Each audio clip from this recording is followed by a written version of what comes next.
La Terre, notre vaisseau spatial. Bienvenue à bord pour ce voyage d'1 an autour du Soleil.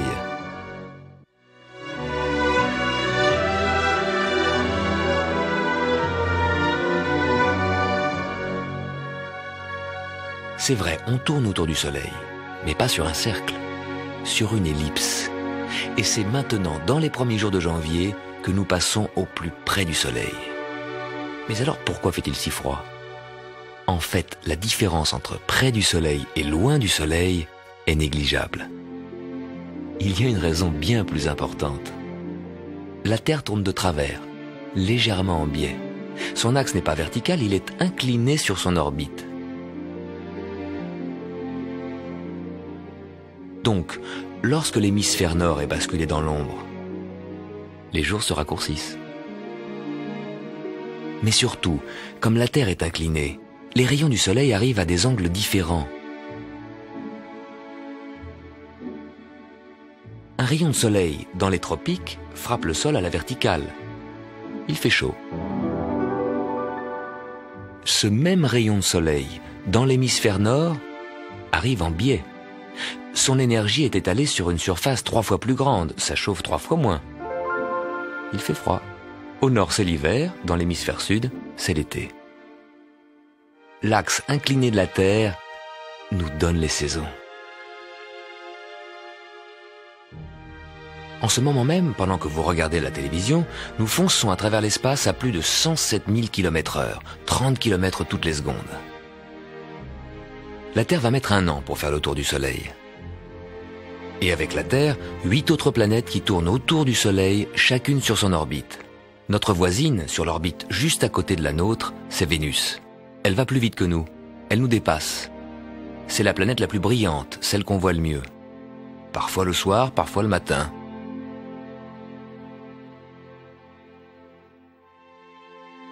Pourquoi le matin ? Nous voyons Vénus à droite du Soleil. Vu de la Terre, voilà ce qui se passe le matin. Nous voyons la portion du ciel où se trouve Vénus. Vénus apparaît à l'horizon bien avant le Soleil, quand il fait encore nuit et que le Soleil, à gauche, est encore en dessous de l'horizon. Voilà pourquoi, dans cette position, nous voyons Vénus le matin, à l'aube. Puis la Terre continue de tourner, le Soleil apparaît, il illumine le ciel et on ne voit plus ni les étoiles ni les planètes. Et nous continuons notre croisière à bord de notre planète, la Terre. Sur l'orbite prochaine, à gauche, la Terre a une voisine qui va plus vite, qui fait du 125 000 km/h, qui nous double. C'est Vénus. On l'appelle l'étoile du berger, mais ce n'est pas une étoile, c'est une planète. Quelle est la différence entre les planètes et les étoiles ? À première vue, on ne voit pas de différence. Pourtant, les étoiles rayonnent, comme notre Soleil, et les planètes ne rayonnent pas, mais renvoient la lumière du Soleil. Elles font partie de notre système solaire. Elles sont proches. Les étoiles, elles, sont très loin. Nous ne pouvons pas les atteindre. Voici Sirius, à côté d'Orion. Une des étoiles les plus proches. Même cette étoile, si proche, est trop loin pour nous. Si notre vaisseau spatial Terre quittait son orbite pour sortir du système solaire et se diriger vers Sirius, toujours à notre vitesse de croisière, il nous faudrait 80 000 années pour l'atteindre. Alors que pour Vénus, à la même vitesse, il suffirait de 16 jours. 80 000 années pour Sirius, 16 jours pour Vénus. C'est la différence entre l'univers lointain des étoiles et notre système solaire avec ses planètes, toutes proches.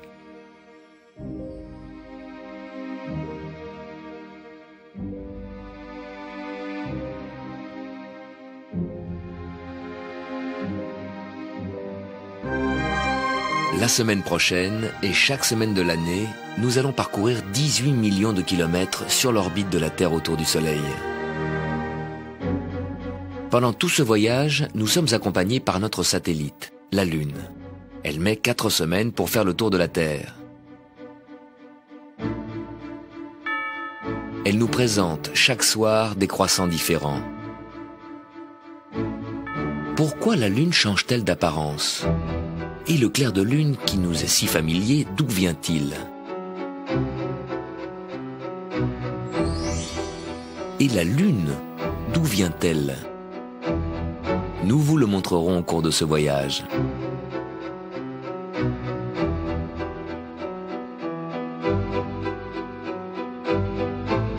Pourquoi la Terre tourne? Et comment voir qu'elle tourne? L'ombre d'une maison qui se déplace au cours de la journée, ou les rayons de soleil qui entrent par la fenêtre et qui glissent lentement sur le sol, c'est comme ça que tous les jours, à tout moment, sans instrument astronomique, vous pouvez voir la Terre tourner.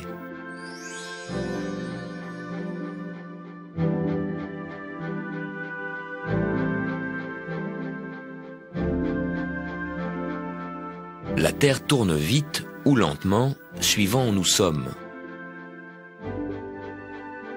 C'est à l'équateur que ça tourne le plus vite, 1600 km/h. C'est là, à Kourou, en Guyane, et dans le sud des États-Unis, à Cap Canaveral, qu'on lance les fusées dans l'espace. Parce que les 1600 km/h que la Terre ajoute à la vitesse des fusées, c'est déjà autant de gagné. Au pôle Nord, tout près de son axe de rotation, la Terre ne tourne plus qu'à 3 km/h. On pourrait marcher aussi vite que la Terre tourne. Et dans l'hémisphère sud, pourquoi nos amis australiens ne tombent-ils pas dans le vide? Grâce à la force d'attraction de la Terre. Elle fut découverte au XVIIIe siècle. Une pomme serait tombée sur la tête d'Isaac Newton, qui alors se demanda pourquoi? Parce que la masse énorme de la Terre attire la petite masse de la pomme. Et pourquoi alors la Lune ne tombe-t-elle pas sur la Terre et la Terre dans le Soleil? Newton nous le dira au cours de ce voyage. Nous vous montrerons les étoiles. L'une d'entre elles, l'étoile polaire, se trouve dans la prolongation de l'axe de la Terre. Durant toute la nuit, le ciel et les étoiles semblent tourner autour de cette étoile polaire qui, elle, reste immobile. De tout temps, ce fut un repère fiable, pour Christophe Colomb qui naviguait vers les continents inconnus, et pour les Égyptiens qui érigèrent la grande pyramide.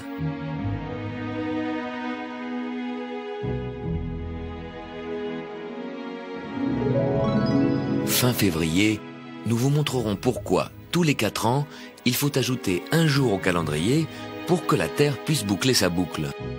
Ainsi, tous les 4 ans, nous avons une année bissextile, qui a 366 jours.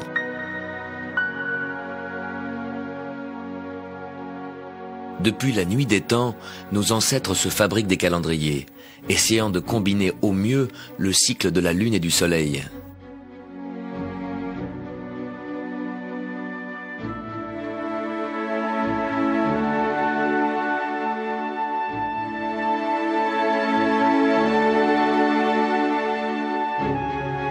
Parfois, Lune et Soleil se rencontrent. Le 2e week-end de mars, il y aura une éclipse du Soleil en Sibérie.